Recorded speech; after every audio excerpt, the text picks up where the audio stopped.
So as you all know, like every Tuesday, as a trend, we are starting some sessions, academic sessions through and our emergency medicine department.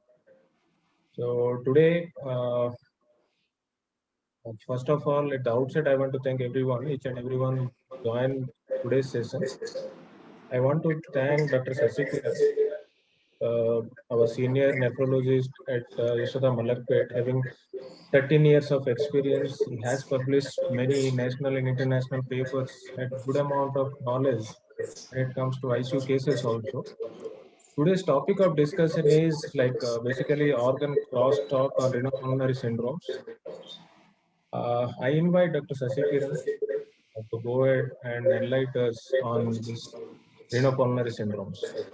Over to you, sir.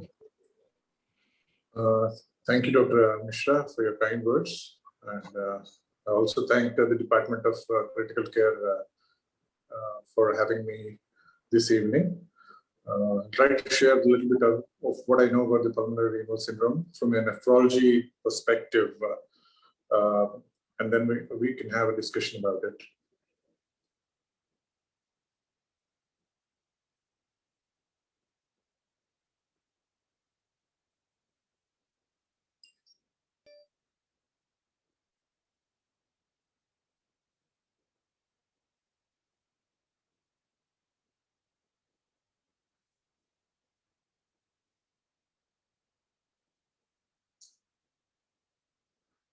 So pulmonary renal syndrome essentially means that we are dealing with a patient who has a diffuse alveolar hemorrhage along with a rapidly progressive glomerulonephritis.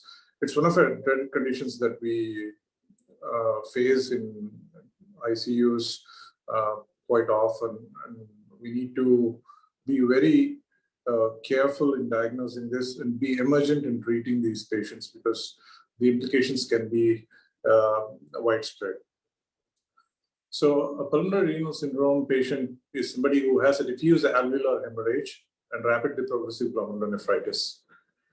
And this can be because of a variety of reasons, the predominant being ANCA-mediated injury, the other common one being an anti-GBM antibody-mediated injury. These two mechanisms account for almost 90% of pulmonary renal syndromes, the others accounting for only 10% of the remaining. The other ways in which a pulmonary renal syndrome can be seen is by an immune complex mediated disease, or it can be because of a non-ANCA systemic vasculitis, or it can be because of some drugs which are causing vasculitis. The pulmonary renal syndromes have been it has been classified in several ways.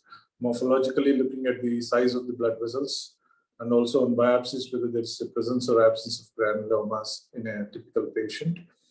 They're also classified based on the presence or absence of ANCA-associated vasculitis, the presence of ANCA, or because of an immune complex, or because of the presence of an anti-basement membrane antibody. Basing on the specific etiologies also, it can be classified as either idiopathic or a specific due to a secondary form of any particular disease. This brings us to a wide variety of differentials, but what we are interested in is something which has a diffuse alveolar hemorrhage along with a rapidly progressive glomerulonephritis. Essentially, what we are looking at is this set of diseases. There can be several other diseases which mimic a pulmonary renal syndrome, but they don't have a rapidly progressive glomerulonephritis as part of the pathology, and we're not discussing about them. The two most important components of pulmonary renal syndrome, as I've told before, are the ANCA-associated vasculitis and the anti-GBM antibody disease. These together comprise 90% of the diseases, and our discussion today is solely focused on this. The reason why I'm interested about only these two is because of a lot of implications that it has as far as the clinical scenario is concerned. If you see a patient who has got an ANCA-associated vasculitis, the survival probability of these patients is much worse when compared with somebody who doesn't have this. And if we break this up into specific organ involvement, what we find is a patient who has got who does not have a renal involvement is faring much better than somebody who has got a renal involvement along with the PR3 antibody. So the implications as far as the survival probability are enormous as far as ANCA-associated vasculitis with renal involvement is concerned. Not just that, despite the improvements in the therapy, what we are finding is, despite the progress, the significant proportion of patients who have nephritis and who have a GFR less than 50 at the time of presentation, irrespective of the therapies that we are instituting, a significant proportion of them are progressing towards end-stage renal disease, be it the standard immunosuppressive therapies with or without plasma exchanges, or standard immunosuppressive therapies with or without high-dose glucocorticoid regimens. And what we are interested and what we have realized is patients who do better are the ones who are picked up early, who have attained remission early, and whose remission is sustained for a very long period. They are the ones who have a better survival than those who have a late remission or who have a resistant or a relapsing disease. So a late remission or a relapsing disease or a refractory disease patients are the one who fare much worse. So the crux of the matter is an early diagnosis is of profound importance, and a sustained remission is of profound importance when we are dealing with these patients. So we have to put everything at our disposal so that we identify them early and we see that they attain remission as early as possible. When we're thinking about vasculitis, vasculitis can occur because of in any vessel of any size. But when we're discussing about pulmonary renal syndrome, we are specifically looking at small vessels because these are the ones which cause necrotizing concentric glomerular nephritis. So our topic of discussion would be mostly around these parts. The Chapel Hill Consensus of 2012, which is a modification of the earlier one of 2007, gives us some idea of what we are talking about. The Chapel Hill Consensus of 2012 remains descriptive as it was in the previous one. The large vessel and medium vessel vasculitis remain the same, but the only difference as far as this modification or an update is in the small vessel vasculitis. What they have done is, as far as the small vessel vasculitis is, they have bifurcated it into an ANCA positive small vessel vasculitis, or those where there is no ANCA, but there is an immune complex mediated deposition. So if you look at the ANCA vasculitis, which is the chunk of the pulmonary renal syndrome, we have three different phenotypes. The GPA, which was earlier called Wegener's, the MPA, and the EGPA, which was earlier called Church-Strauss disease. When we look at the GPA, we have an upper respiratory tract involvement with a granuloma formation, a significant renal involvement with a predominant PR3 positivity. Whereas if you look at the MPA, what we are finding is a very high renal involvement with a limited lung involvement and an MPO which is more common than the PR3. We're not much interested about EGPA because there's hardly any renal involvement in EGPA or Church-Strauss. What happens when we are dealing with an ANCA-associated vasculitis is there is some trigger. The trigger can be an infection. It can be a genetic predisposition, as we will look further, or it can be because of an irritant or a toxin. Whenever there is a trigger, what happens is the PR3 and the MPO, predominantly the MPO, which is within the cytosol, comes out, and the PR3, which is transmembrane, increases over the surface. So the MPO surfaces and the PR3 increases number, and the neutrophil gets primed. Once the neutrophil is primed, what happens is the ANCAs go and attach over the neutrophils, and that leads to a cascade of processes. The most important being degranulation with the release of reactive oxygen species and the lytic enzymes. And the neutrophil extrudes the chromatin outside into the extracellular space. This is called neutrophil extracellular traps. Once the neutrophil extracellular traps are released, what happens is the inflammatory cascades worsens even further with more production of inflammatory mediators, more ANCA production. And this cycle increases in a much more significant way. The endpoint of this would be an activation of the complement and leading to an endothelial injury and the manifestations that we see in the form of an alveolar hemorrhage and a necrotizing chrystic glomerular nephritis. As far as the ANCA is concerned, we have come a long way. ANCAs were initially thought of in the early 80s to be because of an arbovirus etiology, particularly in this paper as it was told because of the Ross River virus. Later on, the ANCAs have been associated with small vessel vasculitis, the MPO ANCA, the PR3 ANCA is something which we are interested about. There are two important ways of testing of ANCA. The indirect immunofluorescence assay is one. The other is a solid assay, that is the ELISA. The indirect immunofluorescence assay uses an alcohol buffy coat of leukocytes. This is more sensitive. We have two staining patterns predominantly. One is a diffuse staining of the cytoplasm where the antibody is directed against the PR3. This is called the C-ANCA.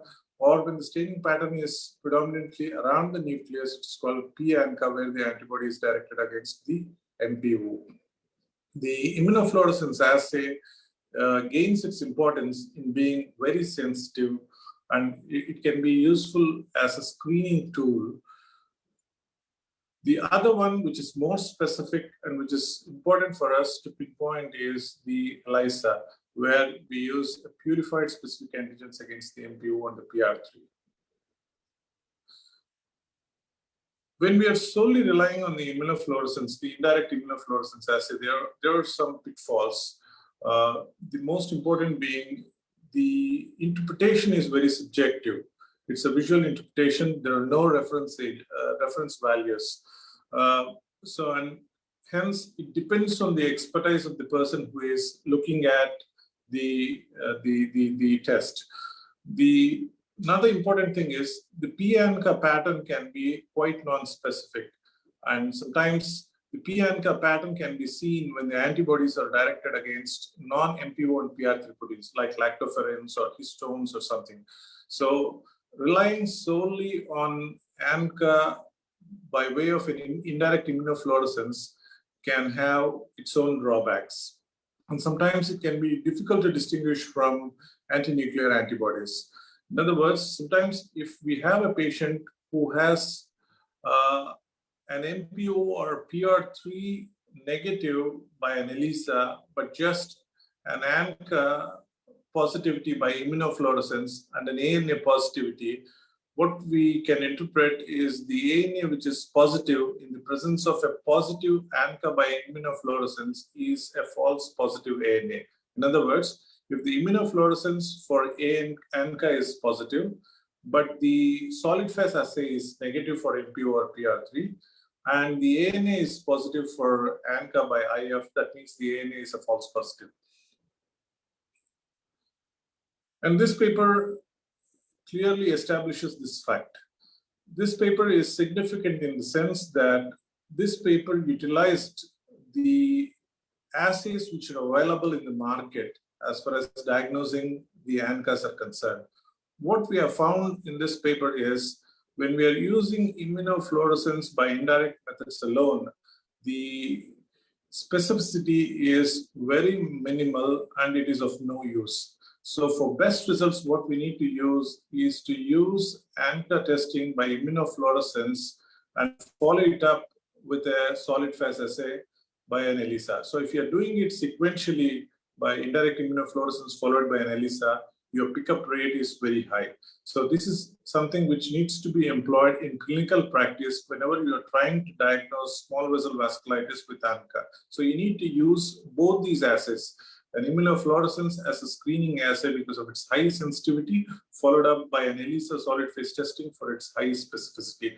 Unless and otherwise both are positive, it becomes difficult for us to say if we are dealing with an ANCA positive disease. There are a few questions which come to our mind when we have an ANCA report with us. So I try to list a few common things as far as a day-to-day practice is concerned. Is a positive test result always a true positive? So as discussed earlier, if you're using immunofluorescence sequentially along with an ELISA, the positive predictive value is significantly higher. So if we have a positive result both by indirect immunofluorescence and ELISA, then probably what we are dealing with is a true positive. Then that leads to a second question. Does a negative ANCA always exclude an ANCA-associated vasculitis?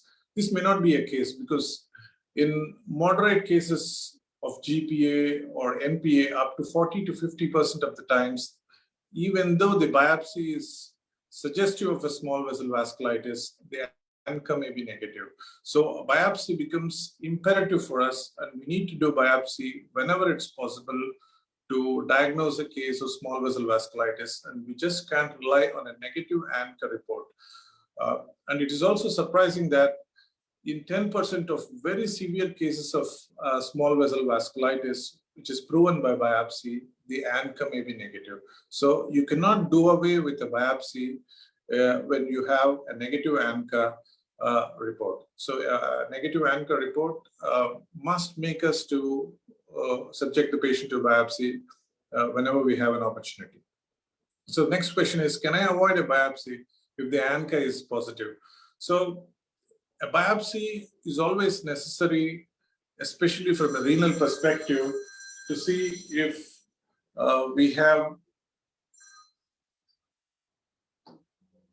to assess the severity of the necrotizing vasculitis and also give a prediction as far as the outcome is concerned. So a biopsy is something which is necessary both for diagnosis and prognostication as far as an ANCA disease is concerned. So a biopsy is something which is essential even if ANCA is positive. The only condition where probably we can do away with the biopsy is when we have a patient with a mild disease and where ANCA serology is negative both by IF and ELISA. In that cases, the negative predictive value can be as high as 99%. In that small subsegment of patient who have a mild disease with an IF and ELISA both being negative for ANCA, probably in those cases, since the pickup rate is very, very minimal, you can do away with the biopsy. And how does the titer predict a flare as far as ANCA is concerned? So elevations in the titer of ANCA do not necessarily predict flares. So more closely, we need to watch at the clinical scenario of the patient. The presence of ANCA may help us in diagnosis, but not to predict the flare. So a clinical picture is something which is essential for us to diagnose if the patient is developing a flare as far as the ANCA small vessel vasculitis is concerned. So another one is, if ANCA is persistently negative on a follow-up, does it ensure that the disease is quiescent? This may be a case in a patient who was ANCA positive earlier and at present is not showing any signs of the disease. And in such a patient whose ANCA, if it is negative, then probably we are dealing with someone who has a quiescent disease. So he was ANCA positive earlier, and now he is ANCA negative with very minimal clinical signs and symptoms. Probably then the disease is quiescent in that patient. So this brings us to the criteria as far as diagnosing an ANCA small vessel vasculitis is concerned. I'm trying to discuss about three important criteria chronologically. The first is the American College of Rheumatologists criteria, which has come up in the early 90s. This criteria was predominantly formulated to have some even playground as far as research activities is concerned. So they laid down this criteria so that there is some even way the research papers are published. And it did solve that, it did meet that requirement. But this criteria was published at a time where the general perception was that the GPA or MPA are a single disease. So these criteria does not help us to differentiate between GPA and MPA. The idea that the GPA and MPA are two different category of diseases came up after these criteria were formed. So basing solely on this criteria, we cannot differentiate a GPA or a vaginous from a microscopic polyangiitis. So that is the drawback of this criteria. The next one is the Chapel Hill consensus criteria. Chapel Hill consensus criteria is not a criteria in a proper or in an exact sense. What this conference provided is definitions as far as the small vessel vasculitis is concerned. As told earlier, the small vessel vasculitis was differentiated into two groups, whether there's a presence of ANCA or there's a presence of immune complex deposition. And in those where the ANCA is present, whether there is a granuloma or no granuloma. So the criteria which the Chapel Hill consensus has provided is significant and is relevant even today. Another important thing as far as Chapel Hill consensus criteria is concerned is it realized the potential value of the ANCA histology, but they didn't include this as a criterion for diagnosis. The more recent criteria is the European Medicines Agency algorithm. What this algorithm tries to do is it tries to first exclude eGPA and then go on to exclude GPA and then only make a diagnosis of MPA. So essentially this criteria combines the ACR criteria and the Chapel Hill consensus criteria, tries to rule out eGPA first, then go on to rule out GPA, and only the remaining ones are classified as an MPA. So it's a two-stage process as far as this criteria is concerned. There are a variety of risk factors as far as development of small vessel vasculitis and pulmonary renal syndromes are concerned. The interesting thing is the genetics aspect which has been identified. There are other classical things like inhalants, the infections, predominantly the staphylococcal infections, or some drugs which can cause like hydralazine or drugs which are used to treat hyperthyroidism, and sometimes cocaine abuse, which is linked with levamisole contamination. But what is more important as far as the risk factors is concerned is the genetics. This paper has come up with two large genome-wide association surveys. One was conducted in North America, another in Europe, where they have found clear genetic associations with the PR3 and MPO ANCA and not the clinical subtypes of GPA or MPA. So the genetic associations have been with PR3 and MPO ANCA. The PR3 ANCA being consistently associated with HLA-DP or PRTN3, that is proteinase 3, the MPO being associated with HLA-DQ.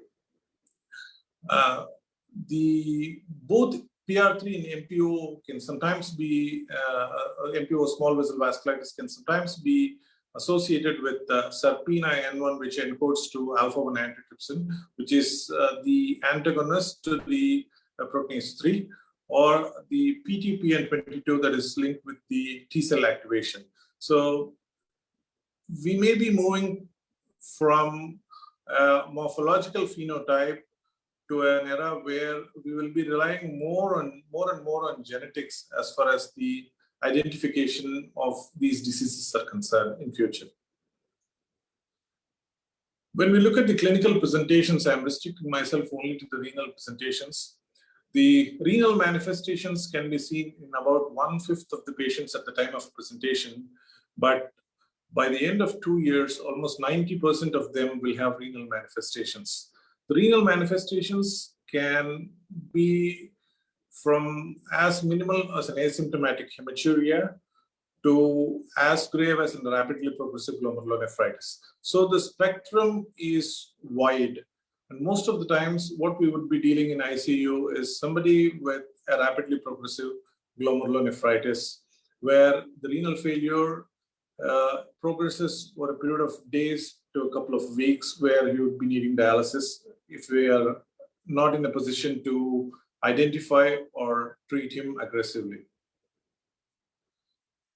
When we look at the renal histology, what we are finding is a crescentic glomerulonephritis. Crescentic glomerulonephritis is something which what happens is there is a proliferative glomerulonephritis where there is a proliferation which is happening in the endocapillaries of the glomerulus. The proliferation increases and spills over into the extracapillary area and then leads to the damage of the Bowman space and leaks into the Bowman space, damage of the glomerular basement membrane and leaks into the Bowman space. And there you find a proliferation which is occurring and the formation of a crescent. So what we are finding in small vessel vasculitis with pulmonary renal syndrome in very severe patients is a necrotizing crescentic glomerulonephritis. What is important as far as the clinical implications of these patients is concerned is the amount of sclerosis that we are finding at the time we perform the biopsy. If we are finding more than 50% of the glomeruli being sclerosed globally, then that is a very bad scenario. So these patients go into the sclerotic class who have a very bad outcomes. In other words, most of them will be progressing to end-stage renal disease in the next few years. A little less than these are somebody who have got a 50% normal glomeruli with occasional glomeruli being sclerotic, so they come into the focal class. And the other ones are where 50% of the glomeruli have cellular presence. These are the patients, if we pick up and treat aggressively, they are the ones who can recover well. So even though the disease is very severe in these patients who have more than 50% of the glomeruli having cellular crescent, being dialysis dependent, being very sick, but the cellular crescents are something which can be treated because they have not gone into sclerosis. And if we pick up and treat these patients will have probably a better survival with therapy. And something which is mixed of all this is called the mixed class. So the histology, as far as the outcome is concerned, is picking up whether they have a cellular presence, treat them very aggressively, and if they have more than 50% of the glomeruli being sclerotic, irrespective of the therapy that we are going to institute, many of these patients would be going into renal failure in the next few years. So this has made several people to come up with risk scores. The one which I have told earlier is the burden classification. This is also called burden classification. So the burden classification is one. There are others, Mayo classification and the ANCA renal risk classification, which tries to predict the possibility of the patient going to develop end-stage renal disease right at the time of diagnosis. So they try to see if they can predict who is going to develop end-stage renal disease right at the start of the therapy. So essentially all these classifications, whatever classification we are looking at, what they're trying to see is they're trying to pick up where and how much the sclerosis is. So what they have realized, or what we have realized, is scarring is something which drives the risk for end-stage renal disease. Another interesting thing or a disturbing thing is whatever may be the scarring, whatever may be the therapy that we have started, the smoldering activity is something which is not sufficiently controlled by all the therapies that we have today. In other words, whatever may be the scarring at the beginning, whether it's more than 50% or less than 50%, it's only a difference in time before all these patients develop end-stage renal disease. Some are going to develop early, some are going to develop very late. So there is something that we need to do to see that this smoldering activity is sufficiently controlled. And to date, we don't have any therapy which can guarantee complete control of the smoldering activity.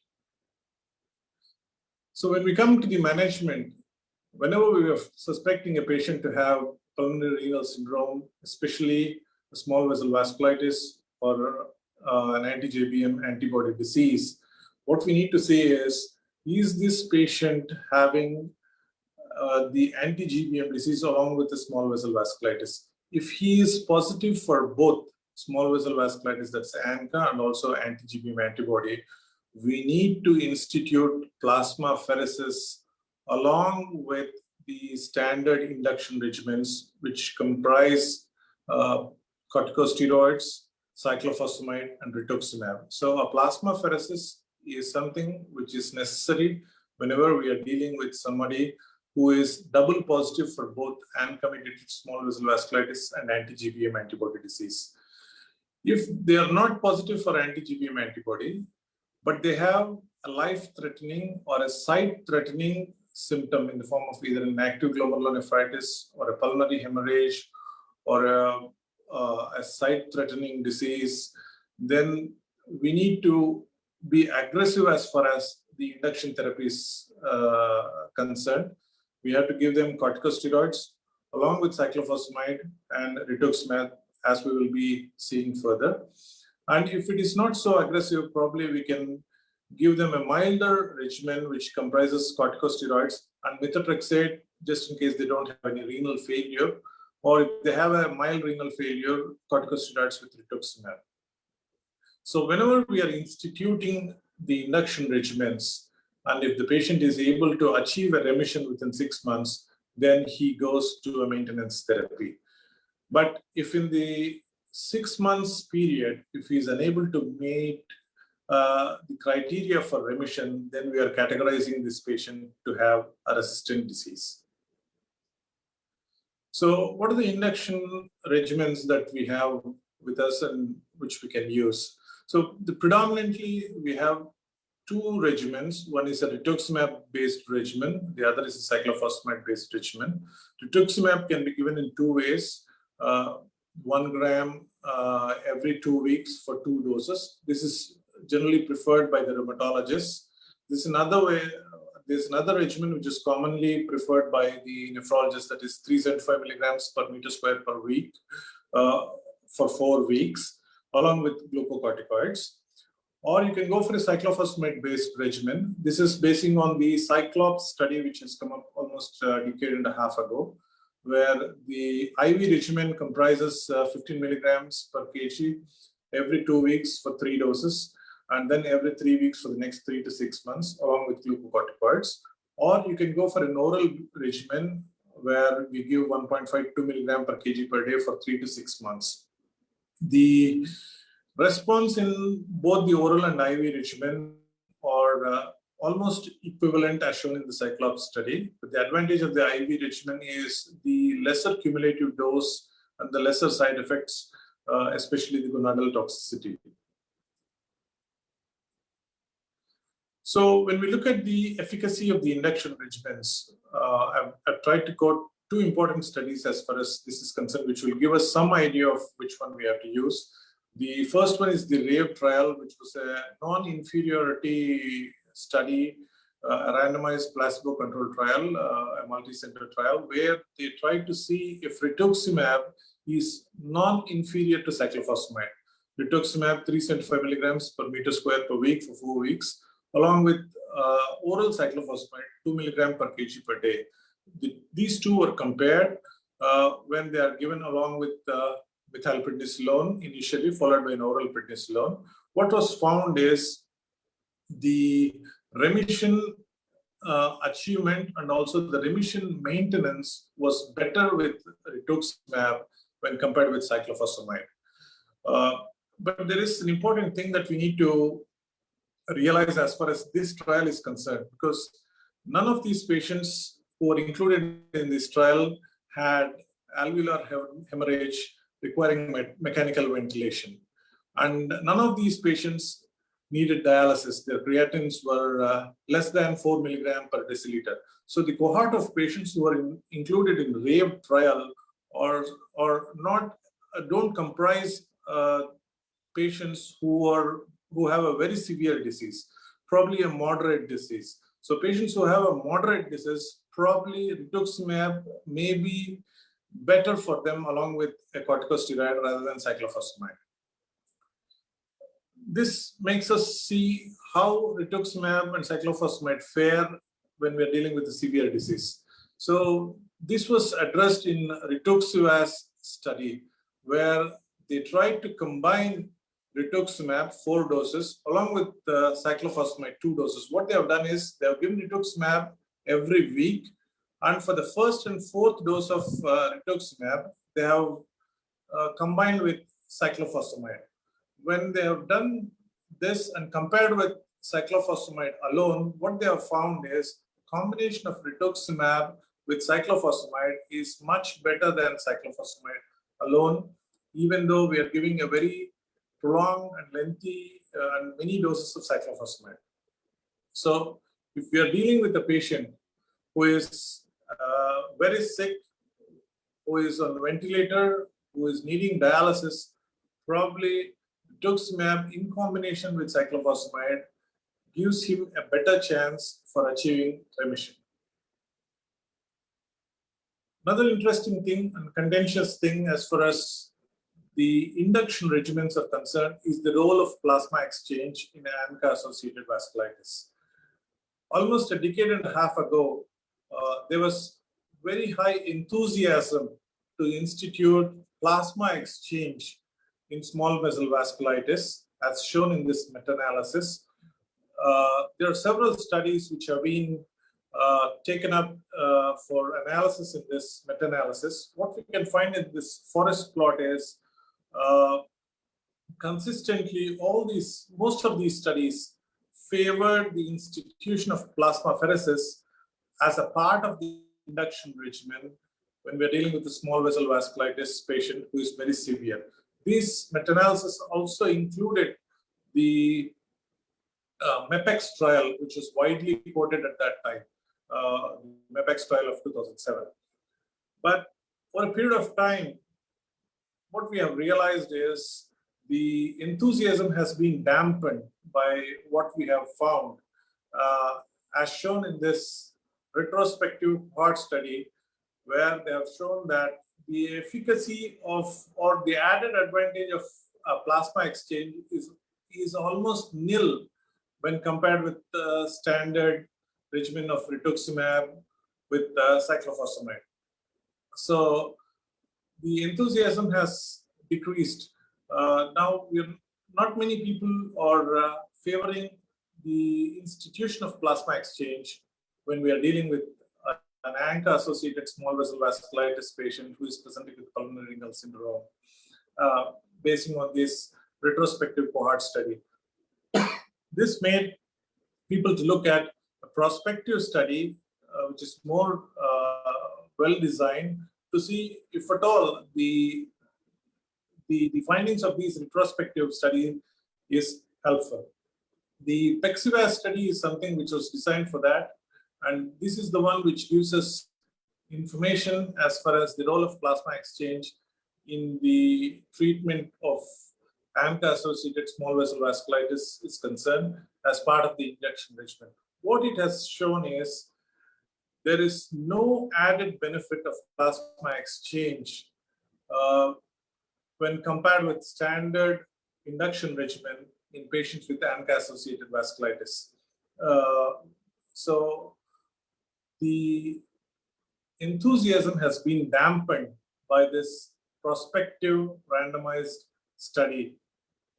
But many of the clinicians would agree to institute plasma exchange in a select group of patients. So patients who are positive for both anti-GBM antibody and ANCA vasculitis, and those who are dependent on dialysis at the time of presentation, or those who have a very high creatinine more than 5.7 milligram per deciliter, and those who have a pulmonary hemorrhage. So probably in these three subsets of patients, there is a general consensus to add plasma exchange along with the standard immunosuppressive induction regimens. And whenever we are instituting plasma exchange, what we do is we go for a 1.5 times the plasma volume exchange, or roughly it comes around 60 ml per kg exchange. At least 7 sessions need to be planned. The first 2 to 3 sessions need to be consecutive on a daily basis. The later sessions can be on alternate day basis. The replacement fluid being albumin in these patients.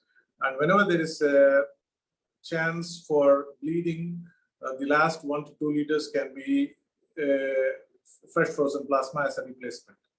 So in days to come, probably we may be seeing some evolution as far as the role of plasma exchange is concerned when we're dealing with small vessel vasculitis patients who are presenting with pulmonary renal syndromes. So once the patient has achieved remission because of the induction regimens, then we are going to institute maintenance therapy for them. The endpoint for saying that he has not achieved remission is 6 months. So if somebody has achieved remission by 6 months, then he goes to the maintenance therapy. So we generally start maintenance therapy for somebody who has got rituximab as an induction 4 to 6 months after the last dose of rituximab, or 2 to 4 weeks after the last dose of cyclophosphamide. And we have 4 agents to choose from along with prednisolone. We can choose either rituximab, 500 to 1000 milligram given every 6 months. The endpoint can be 2 to 4 years, or sometimes it can be on-demand strategy where you have a close clinic follow-up of these patients.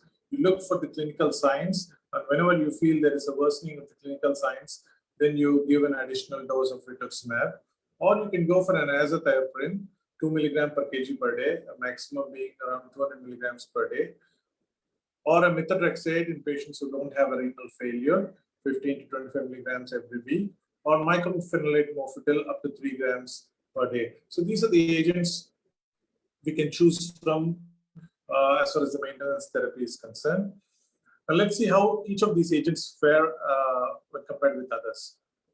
So the 2 most important ones is rituximab or azathioprine for somebody who has got cyclophosphamide as an induction agent. So what is found is rituximab performs much better than azathioprine as far as maintaining the remission is concerned and preventing the relapses are concerned. So rituximab scores over azathioprine as a drug for the maintenance therapy in patients who have already received cyclophosphamide during the induction. When we compare cyclophosphamide with azathioprine as part of the maintenance regimen, what we find is azathioprine is not inferior with cyclophosphamide. And looking at the side effect profile of azathioprine and cyclophosphamide, the cyclophosphamide is no longer advised as part of the maintenance regimen, and because azathioprine is equally effective with a lesser side effects when compared with cyclophosphamide. Another study which compared mycophenolate mofetil with azathioprine is the IMPROVE study, where it has been shown that azathioprine is consistently better than mycophenolate mofetil as far as prevention of the first relapse is concerned, or as far as the maintenance of the remission is concerned. So to summarize, what we have is rituximab is probably the best as far as the maintenance therapy is concerned. The next being azathioprine, and the last being mycophenolate mofetil. So rituximab followed by azathioprine followed by mycophenolate mofetil. So how long we need to give the maintenance therapy? So that part of that has been answered in this REMAIN trial. What they have found is if you withdraw the maintenance therapy by the end of 2 years, what we are finding is majority of these patients have a worse survival than those who had a maintenance therapy at least for 4 years. So if you are cutting down the maintenance therapy for fear of infections, you will be subjecting the patient to progress further towards end-stage renal disease. In other words, in patients who are doing well, it's probably worthwhile to see that the maintenance therapy remains for at least 4 years, and withdrawing that may not be a good idea. The recent addition as far as the armamentarium is concerned for this disease is to target the complement. The C5a receptor inhibitor, avacopan, is something which is being tried now, and as shown in this paper, avacopan Avacopan,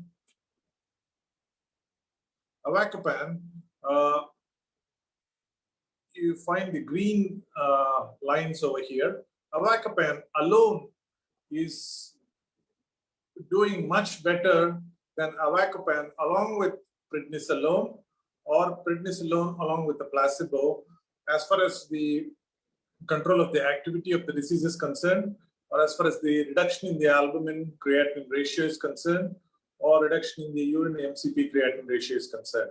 So Avacopan alone is much better than Avacopan in combination with prednisolone or prednisolone alone as far as the maintenance is concerned. So 30 milligram oral drug twice a day probably would be the one which we will be prescribing much more frequently in future as far as the maintenance therapy is concerned. The other important disease as far as the pulmonary renal syndrome, as I've told earlier, is the anti-GBM antibody disease, because these comprise almost 20% of the patients who present with pulmonary renal syndromes to the ICUs. So the anti-GBM antibody disease is where you have an IgG1 or a IgG3 subclass antibody, which is directed against the NC1 domain of the alpha-3 chain of the type 4 collagen.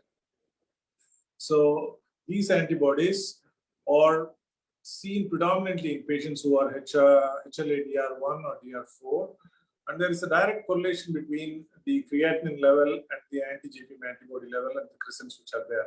So it's a one-hit disease. So there is a patient who is susceptible to this, and there he suffers a single hit which leads him to develop the anti-GBM antibody disease. So whenever we have somebody with an anti-GBM antibody disease who is presenting to us, we need to see that we are very aggressive as far as the treatment is concerned.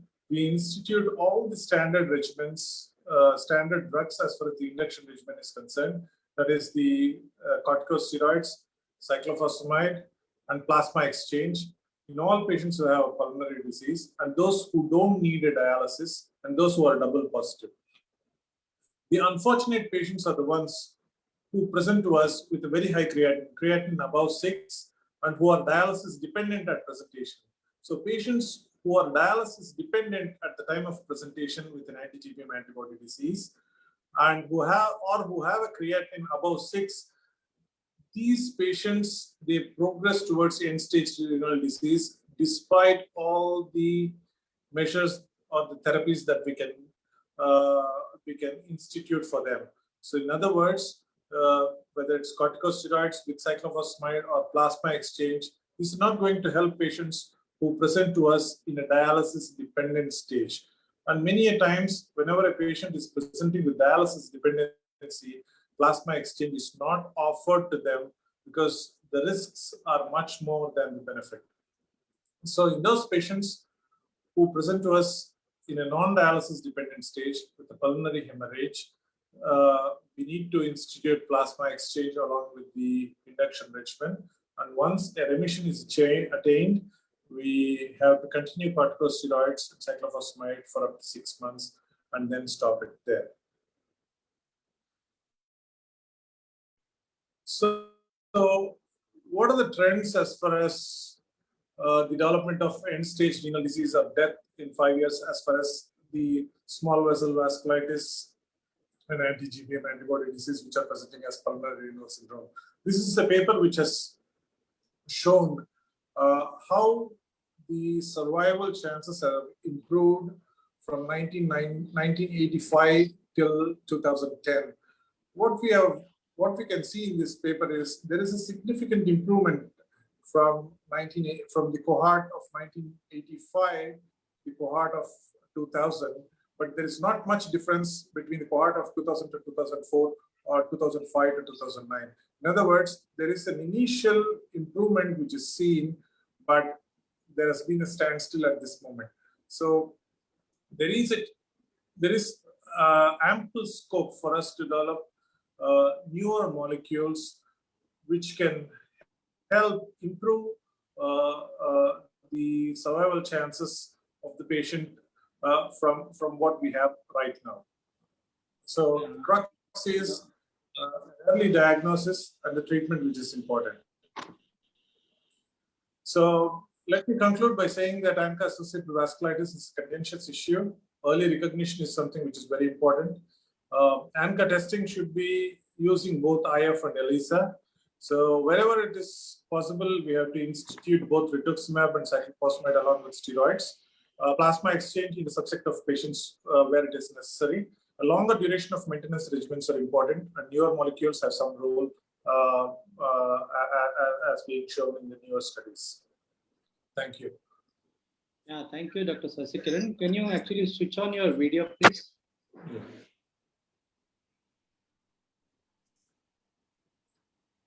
So thank you, sir. Thank you for that enlightening area of pulmorenal issues.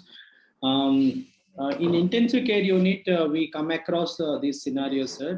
To initiate some discussion, many of these patients initially start presenting with maybe a pulmonary symptoms, saying hemoptysis. And they come through a pulmonary department, and when we actually send the regular investigation, we tend to see some rise in creatinine, some decrease in urine output, some RBCs in urine, some renal cast. Where in the initial phase of the presentation, we are not sure about as you classified in a different way, it belongs to ANCA, it belongs to anti-GBM and all. So I just wanted again in intensive care unit, when we actually come across with this kind of pulmonary presentation later on, we realize that what are the initial things which should come into mind? How do we approach in investigating these cases? What are the initial steps of sending? The most important thing is the mimickers. Are we dealing with a respiratory failure and a renal failure, which is not immune mediated? In other words, suppose we are dealing with a patient who has got a dengue disease. He may have hemoptysis, he may have a renal failure, but this is not a pulmonary renal syndrome in the true sense where we need to be emergent as far as treatment is concerned. Because the treatment in somebody who has an alveolar hemorrhage with a rapidly progressive glomerular nephritis is entirely different than what we do with these mimickers.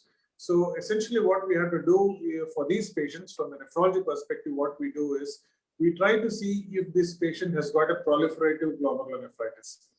The easiest way of picking up the proliferative glomerular nephritis is to see if the urine is having a lot of RBCs and protein in a patient who does not have fever or who does not have DIC.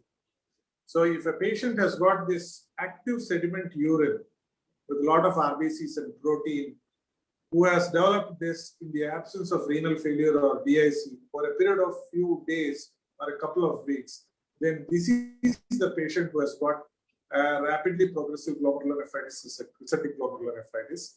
And if this patient also has got a lung involvement, then we are dealing with a pulmonary renal syndrome. Okay. So this is clinically what we look at. So you mean to say that once you get a clinical syndrome of pulmonary involvement, look at the CUV. Exactly. And then clinical context, like does this patient has an undergoing fever, and how is the progressive? Is it over days to weeks? And then probably from there you categorize whether it is a mimic or it is a pulmonary renal syndrome with a vasculitis mediated or a anti-GBM mediation. So as you rightly pointed out, we come across the similar kind of mimics in the form of leptospirosis, where you don't see RBC cast or many of those hematuric or casts, as you said, but they do come with alveolar hemorrhage and a renal failure. So, what is your comment on that? So, not just leptospirosis, there are several other infections which can mimic this. So, in those situations, we need to look at the broader scenario. If leptospirosis, we can look for leptospira IgM. So we send a battery of investigations, which may be an overlap of these two. We send for an ANCA, we send for a leptospirosis. Sometimes we can have clinical clues. If there is a leptospirosis, there is some amount of myalgia. What his background is he a farmer? Is he going barefoot? Is he working in marshy areas? So we take the whole picture into a whole clinical scenario. And sometimes it may not be obvious in every case. In those situations, we need to work up for both simultaneously. Okay. So that's what I think is your key message. And then what is the point at which you take a decision whether this patient needs to undergo a biopsy in clinical context and in intensive care unit? So we are very liberal as far as the biopsies are concerned with these patients because the clinical implications are widespread. Whenever there is no coagulopathy, when the platelets are at least a lakh, we are liberal in performing a biopsy for these patients because if we are finding a crescentic glomerular nephritis, we need to be aggressive as far as instituting the immunosuppressive regimens are concerned, like cyclophosphamide or rituximab. The reason being, for a cellular crescent to become a fibrous crescent, in other words, for an injury which is salvageable to an injury which is non-salvageable or irreversible, the period is about 10 to 14 days for the fibrosis to set in. So this is the time frame that we are working. In other words, when the insult starts, by the time the patient is coming to us, some 4 or 5 days are already over. So we are left with the biggest opportunity. We perform a biopsy for these patients because if we are picking up a crescentic glomerular nephritis, the entire therapy goes on to the other side than what we do with an infection-related respiratory failure and renal failure. But in the initial part of the presentation, we still have that doubt key whether we have not ruled out a dengue, we have not ruled out other things.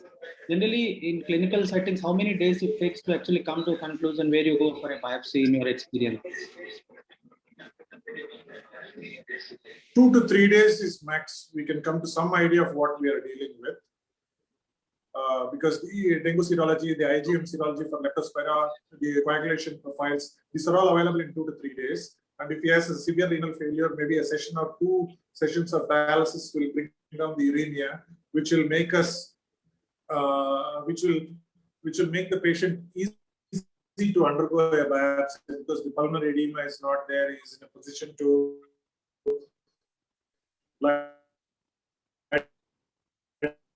prone. So that's what we should perform a biopsy. Any insight? It may not be right on the day of admission. Yeah. Any insight on the drug-induced vasculitis, which mimics this the kind of pulmonary syndrome like minocycline-induced propriothyracil or hydrolysin-induced phenomenons? We use a lot of minocycline in our setups.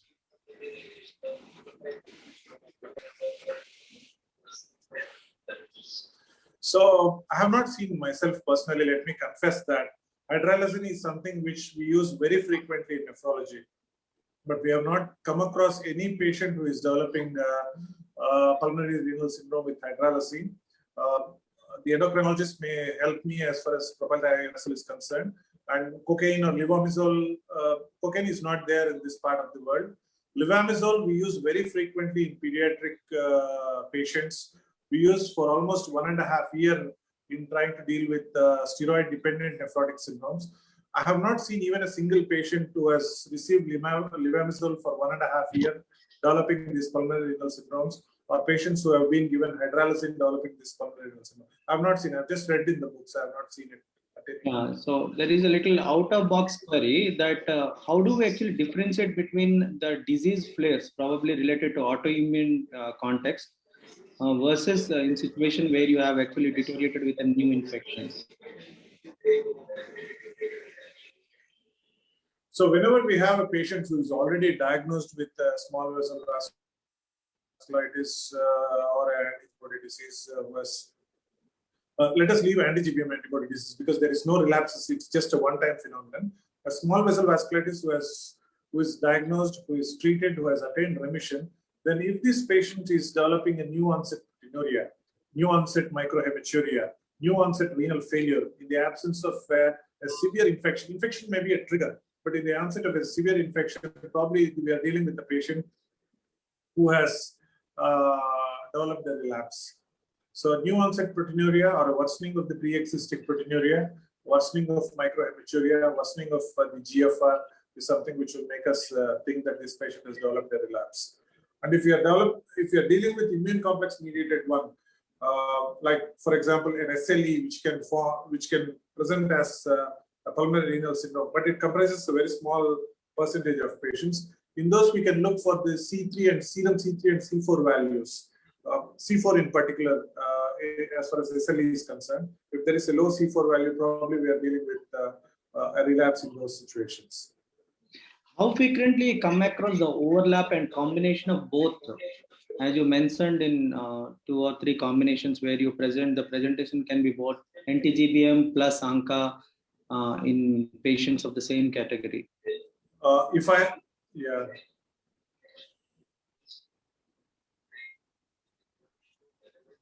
Go ahead, sir.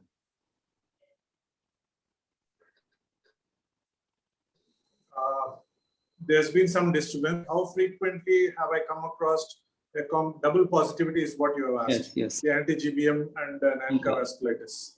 Yes. Is that the question? Yes. Not very frequently. Not very frequently.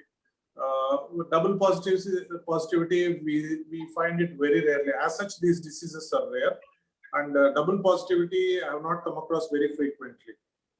But whenever we find somebody with anti-GBM or an ANCA, then we have to look for the other one also, because the therapy entirely differs. Because the plasma exchange is something which we need to give for all these patients who are double positive. So if we are looking for an ANCA positive vasculitis, we need to also evaluate for anti-GBM antibody disease, and we need to perform a biopsy. If we are able to perform biopsy, that gives us a clear picture, because in biopsy, as far as the immunofluorescence part is concerned, if there is an anti-GBM antibody disease, we find a linear staining pattern. So that is more important than the titers in picking up the disease early. So a biopsy is crucial. Biopsy will tell us if we are dealing with one disease or if we are dealing with both the diseases. So the earliest possible opportunity, you need to perform a biopsy. Okay, then you also spoke about sending both together, like initially an indirect immunofluorescence and followed by, once it's positive, a ELISA, to make it absolute sensitive and specific together. So is it been a common practice that we initially send an indirect immunofluorescence followed by an ELISA? We can send both at the same time, because sequentially is what they say, but it consumes time. So you can send both at the same time. The IF can be as a screening test, and the ELISA can be a confirmatory. So better we send both to pick up early. Dr. Mishra, you can come up and you have some actions. Sashi Kiran sir, actually we have a live case in our ICU right now. A bit confusing. Just want to know your opinion in that case. Actually, this man is around 50-year-old, recent tuberculosis, been treated. This time, basically admitted with joint pains and some softness of the tendon. X-ray and CT was not that significant. When we have sent all investigations, ANCA came out to be strongly positive. Thinking in terms of a vasculitis, basically the patient been treated with pulsing steroid plus cyclophosphamide bolus. Actually, after giving all those things, also he was relatively okay. The day we wanted to discharge him, he started having hemoptysis. When we have taken X-ray was diffuse signs of diffuse alveolar hemorrhage. If you see something like this, you see like we have given steroid, we have given cyclophosphamide, whatever the bolus. After 7th day of all those things, patient started diffuse alveolar hemorrhage, and there was no renal involvement in this case. So how to go about in this kind of cases? So a pulmonary limited one, I'm not very sure if we are dealing with the ANCA sort of vasculitis, because an ANCA sort of vasculitis which is so severe, which is leading to hemoptysis or something, there should be some amount of renal involvement is what I feel. Unless otherwise we are dealing with an EGPA where the renal involvement is very, very unlikely. But a 50-year-old with an upper respiratory tract involvement in the history, if you are thinking in terms of a GPA, because predominantly it should be a GPA. EGPA, unlikely. If it's a GPA, in those cases, there should be a renal involvement. There should be some amount of proteinuria or hematuria, or otherwise, was there a lung biopsy performed? No, To look lung for biopsy not been capillaritis? done, sir. No, So lung lung biopsy biopsy was or not done. not done. So basing on the ANCA, the whole thing was treated. Yeah, ANCA. ANCA. Yeah. So ANCA, again, ANCA is mostly seen with GPA. So GPA is 70% involvement of the kidney should be there. Probably in those cases, if we assume it's a GPA, then we need to start plasmapheresis for this patient. Once again, actually, same thing we have considered, sir. Pardon, actually, sir? Sorry, sir. Actually, please continue, sir. Yeah, pardon. You were telling something? No. We have considered the same. Actually, the one more issue with him is his counts were a bit high. We have sent a procal. Procal came out to be 5 point something. Still, because of this persistent infiltrates and pulmonary the hemoptysis, we considered plasma exchange in that case. Actually, by now we have done 2 cycles of plasma. It's clinically better, but still there are so many things I believe are unanswered, or would have been like rituximab and cyclophosphamide would have been a better choice to start with, or like, is there anything more we could have done in the initial or now? Because you say it is only 7 days since the time he has admitted and he has developed hemoptysis. Probably it's not late for us to give him rituximab also. Rituximab is dialysable. So after 3 or 4 sessions of plasma exchange, you can give rituximab, and if his hemoptysis has come down significantly, then you can start rituximab. Because if you give rituximab now and continue plasma exchange, the rituximab is dialysable, it is removed immediately. Thank you very much, sir. Thank you, sir. It was an enlightening session from Dr. Sashi Kiran. I think lagging behind the time, so I thank Dr. Sashi Kiran for his wonderful informative lecture and interactive session. I thank all the participants in participating in this session. I conclude the session. Thank you, sir. Thank you, Dr. Venkat and Dr. Mishra. I thank all the participants also. Thank the Critical Care Department. The pleasure was mine. Thank you. Thank you. Good night.